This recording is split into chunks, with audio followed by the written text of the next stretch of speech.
யாருமே என்னை புரிஞ்சிக்க மாட்டேன்றாங்க.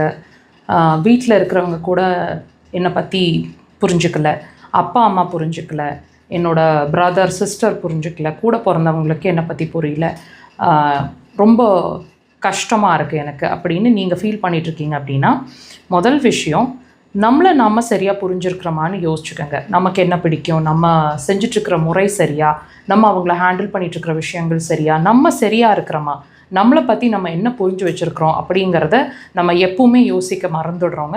ஸோ ஃபஸ்ட் திங், நம்ம அடுத்தவங்களை பாயிண்ட் அவுட் பண்ணுறதுக்கு முன்னாடி நம்ம அதில் சரியாக இருக்கிறோமா அப்படிங்கிறத செக் பண்ணணும். ஸோ நீங்கள் உங்களை புரிஞ்சு வச்சுருக்கிறது எவ்வளோ அப்படின்னு யோசிங்க. இன்னும் புரிஞ்சுக்க ட்ரை பண்ணுங்கள். தென் நீங்கள் அடுத்தவங்களை அவங்க புரிஞ்சுக்கல என்ன அப்படின்னு சொல்கிறதுல ஒரு நியாயம் இருக்குது. They will definitely try to understand.